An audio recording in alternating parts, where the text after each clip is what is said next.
Nyanga enkulu. Baba niyaphila? Sikhona nyanga enkulu. Naphinde yahlangana namhlanje hlangana kaningi namhlanje. Hey, Siningi iqephu ekufanele abantu basi. kodwa ke manje Ngithi khona mina. kukhona le ndawana. Ngoba phela abantu base-ICU nyanga enkulu. Abaphilisi bazibabhambanisa abaphilisi. Khona lo muntu lo into yami ihlale ingqondo ayivumi ukusuka kuyena. Othi umuntu yabona mangabuya nanje umuntu empilweni yami. Ngangimthanda lo muntu futhi okwayena mengamala phambi kwami manje. Kungabuya liyantwa sivele sihambe siye kude kakhulu naye. Okay. Manje ikhona yini impande kanjalo nento la emsebenzini wakho ngathi mawuthinta bese abantu babambe laba bese kubuya lo muntu abantu baphile kamnandi abantu nasemzimbeni abantu bangagaina. Nasebhedlela ngoba ngancipha futhi. Eyibhedlela kuma clinic abamile lapho kufakwa lento eBP. Bangancipha. Manje khona ninduke kanjalo. Ikhona. Ngiphethe amadoda mina amakhulu ukuthi abantu bafuna. Babo. Ngiphethe amadoda amakhulu lana. Naba amadoda omlilo. Naba abanye betest number manje masivele siba ithini number otholakala kona nyanga enkulu naba kumanje. Ngiphethe amadoda omlilo lapha, amadoda omlilo akhafula emlilweni. Noma ephepheni livota. Ephepheni livota. Uyazenza lona. Ifike ishise lathando solukhona. Ifike ishise lathando solukhona. Ithinto yakho mengikuzwa nyanga enkulu. Ifike iqede liyantwa, ifike idilizelwa mjondo lathi uhleli wona. Akhe uthando phezulu kolunye phela lomunye umuntu. Fana kuphele lo liyana masengelo lakho. Ulakhe idube wazwafa ekhuluma nge-double trouble. I-trouble efanele ube khona le wana. Ile sikhuluma nayo la. Ngithi mina umuntu sekhona special. Othi umuntu wakhe akafuni ukuza kuyena. Umuntu wakhe akafuni ukubuyela kuyena. Umuntu wakhe angitshela uvaleka amehlo ngale ilo lathando lapha yale khona. Noma thothi imnike amamiliyoni khohlwa. Abuyezela kulo. Khona engenalutho. Ezela engenalutho. Uyakhuthula phaqe ezela. Uzwe? Umuzi ubudoda umuzi. Umfazi akona ubuhle nama hips. Sithi manje kobhuti manje nako sisi manje umndabuyisa umuntu wakhe. Akuyeze baba. Bazobuya abantu isekhona special. Special abangangibiza. Ngisaba special mina. Yeah. Bana 1000. Ngishiya inyanga yonke le. 1000 umuntu kanjalo. Yeah. Abuye ezinyangeni alungisa izinto ngoba kodwa makuukuthi ke unezathu ethize kuyenzeka agcina kufika lapho ku-25 ngoba kunezathu eziningi empilweni yabantu. Kukhona into ojwayele ukuyisho ngoba ngokulandela kakhulu nasenkundleni zokuxhumana nyanga enkulu. Uthi akithi sikhuluma ngalo umuntu obephila nalesikhuluma naye manje. Yebo. Uthola ukuthi kwaflopa yena lesikhuluma naye manje. Yezwa kubehloka kulapha maseze emalini. Sekutheni makuukuthi wena wonile. Wena uflopi. Uyabona. Phinde kuzoba ukuthi iloyana wona wavele nje wavuka ubufebe konke ethi ubufeba. Umuntu yakhona inqome yakhona uzumshiye. Inyanga enkulu. Yabona.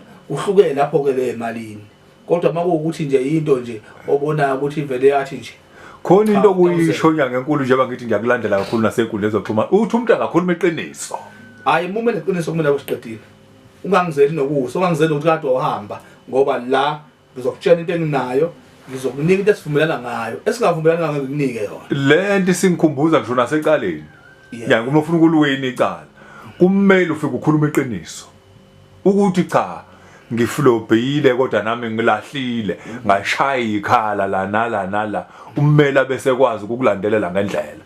Kanjalo nenyanga nasi lapho baba. Umuntu akhuluma iqiniso. Kuyabhubha lapha khona amabutho lapha. Khona into esengifika sihamba sifike empeni. Khona into esengikufikela manje encane ofuna ukuqinisa la level ekhona. Lekhona.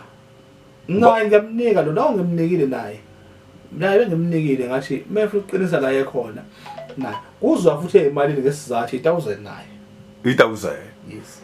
kodwa kuzoya ngeyinkinga ezikhona zomchazela zona ngoba uzothi ifuna ukuqinisa lana kodwa manje ngiqinisa nje mina ngabanjwa ngenza ukuthi sizofuna ukuthi imali ingafanike phela ngoba kufanele sicishe le yanto manje sakhala kanjalo futhi othi ufuna ukulungisa intombi othi ufuna ukulungisa ubaba wekhaya umama wekhaya bakhile ikona uthi kuyahlukana yahlukana ngoba akufani umuntu othi ufuna ukubuyisa intombi othi ufuna ukubuyisa umuntu okade bakhile uyabona kuyehluka omningi kakhulu kodwa ke sikhulume naye masifikile noma shaya ifoni shaya amafoni nazi inamba uzobona sipena ngezansi sesipini inamba la ngoba inyanga ngempela yazi yaspina akudlala yagqilaza kakhulu ebhodi asike simhlebele lo bukile la manje ithini inamba angavela imemeze manje asimile 065 065 063 063 16 54 siphinde 065 065 063